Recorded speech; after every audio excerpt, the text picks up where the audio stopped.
სოლოლაქსა და ნოდარ ჩაჩუას ჩავთავთ ახლა პირდაპირ ეთერში. ნოდარ, ვინ რა განცხადება გააკეთა დღეს ბიზნეს ცენტრთან და რა იყო შეხვედრების თემა? დიახტამთა კონსულტაციები დღეს მთელი დღის განმავლობაში მიმდინარეობდა, როგორც ჩვენ უკვე აღნიშნეთ, ბიძინა ივანიშვილის ბიზნეს ცენტრში ერთ-ერთი ბოლო შეხვედრას კოალიციის ლიდერთან მართავდა იყო პარლამენტის ქართული ოცნების პარლამენტში ქართული ოცნების კომიტეტის თავმჯდომარეები და ასევე ვიცე-სპიკერები და მომავალი ფრაქციის ხელმძღვანელები. შეხვედრის დასრულების შემდეგ კომენტარი ჟურნალისტებთან და პარლამენტის თავმჯდომარეობის კანდიდატმა დავით უსუფაშვილმა და ასევე სხვა კოალიციის სხვა ლიდერებმაც გააკეთეს, როგორც ისინი აღნიშნავდნენ, საუბრის ძირითადი თემა დღეს იყო სწორედ პირველი საპარლამენტო სხდომის მოპოვებასთან დაკავშირებული საორგანიზაციო საკითხები. კოალიციამ ასევე გამოყო კონკრეტული სამკაციანი ჯგუფი, რომელიც ადგილზე შეისწავლით რამდენად მზად არის პირველი სხდომის ჩასატარებლად. ქუთაისის პარლამენტი და მისი სხდომათა დარბაზი, ასევე ადგილზე იქნება შესწავლილი ის სიტუაცია, რა მდგომარეობაც არის ამ წუთებში პარლამენტის შენობაში და რამდენად არის ვარგისი იგი ჩატარდეს პირველი საპარლამენტო სხდომა 20 ოქტომბერს ქუთაისში. დღეს ასევე პარლამენტის თავმჯდომარეობის კანდიდატმა დავით უსუფაშვილმა განგვიცხადა და გითხრა ახალი ინფორმაციაც. სულ ცოტა ხნის წინ სატელეფონო საუბარი შედგა ბიძინა ივანიშვილსა და რასმუსენ შორის და საუბარი იყო, როგორც დავით უსუფაშვილმა განაცხადა, ბიძინა ივანიშვილმა ერთგვარად ეხუმრა კიდეც რასმუსენს და უთხრა, რომ საქართველოს გამოცდა უკვე ჩააბარათ წარმატებული არჩევნების სახით, ახლა უკვე დაჩქარება უნდა მოხდეს, რათა ნატოში მალე გაწევრიანდეს ქვეყანა. ასევე დღეს დავით უსუფაშვილის განცხადებით გადაწყდა სატელეფონო საუბრის შედეგად გადაწყდა, რომ საქართველოში ვიზიტად ჩამოვა ჯეიმს აპატურაი, რომელიც არის სპეციალური წარმომადგენელი ნატოში საქართველოში. მე ვესწრებოდი შეხვედრას, რომელიც შედგა პარლამენტის მომავალ ვიცე-სპიკერების და კომიტეტის თავმჯდომარეების მონაწილეობით. ჩვენ ვისაუბრეთ პარლამენტის პირველი სხდომის თაობაზე, ასევე იმ საკითხებზე, რაც პირველ ეტაპზეა მოსაგვარებელი. მათ შორის ბიუჯეტის პროექტთან დაკავშირებულ თემებზე, იმიტომ რომ იცით, ეს პროექტი შემუშავებულია მიმავალი მთავრობის მიერ, თუმცა მისი დამტკიცება მოუწევს ახალ პარლამენტს. დღეს იყო ძალიან მნიშვნელოვანი სატელეფონო საუბარი ბატონ რასმუსენთან, ნატოს გენერალურ მდივანთან, რომლის დროსაც ბატონმა ბიძინამ და ბატონმა რასმუსენმა ისაუბრეს საქართველოს ნატოში ინტეგრაციის დაჩქარების გზებზე და საშუალებებზე. ცოტა ხანში საქართველოში ვიზიტად ჩამოვა ბატონი აპატურაი, წარმომადგენელი ჩვენს რეგიონში და კიდევ უფრო დეტალურად გაგრძელდება საუბრები ამ მიმართულებით. საკითხები არის გაწერილი როგორც კონსტიტუციით, ასევე რეგლამენტით, რა საკითხები უნდა გადაწყდეს.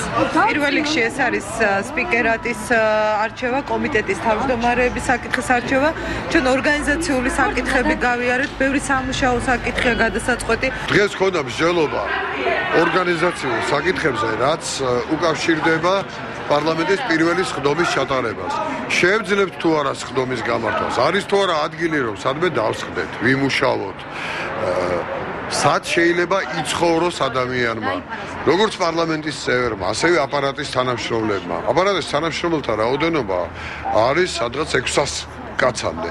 არანაირი პირობები, არაფერი არ არის ორგანიზებული იმისათვის, ადამიანმა სადმე იცხოვროს.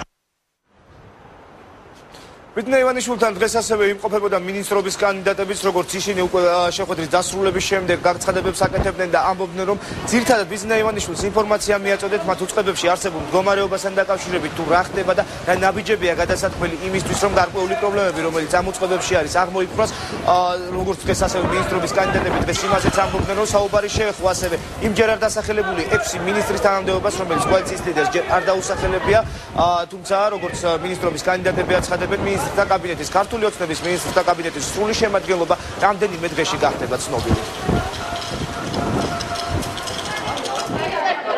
ეს იყო ერთი ჩვეულებრივი თათბირი მიმდინარე საკითხებთან დაკავშირებით. რაიმე განსაკუთრებული და მნიშვნელოვანი გადაწყვეტილება არც ერთ თემაზე მიღებული არ ყოფილა. ბატონმა ბიძინამ მოისმინა სხვადასხვა კანდიდატების მუშაობის შესახებ თავიანთ მომავალ უწყებებთან დაკავშირებით. ეს იყო და ეს. თუ იყო საუბარი მინისტრთა კაბინეტის ჯერ არ დასახელებული? იყო ამაზე საუბარი, მაგრამ სხვადასხვა კანდიდატები იყო განხილული, მაგრამ არც ერთი გადაწყვეტილება არ ყოფილა მიღებული. აქ გრძელდება კონსულტაციები მთავრობის პრობლემის დაკავშირებით. მიმდინარეობს სხვა სამინისტროების ხელმძღვანელების შერჩევა.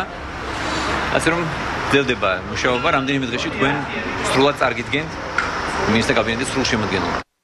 ასეთი იყო კონსულტაციების მორიგი რაუნდი დღეს აქ ბიზნეს ცენტრში კოალიციის ლიდერთან.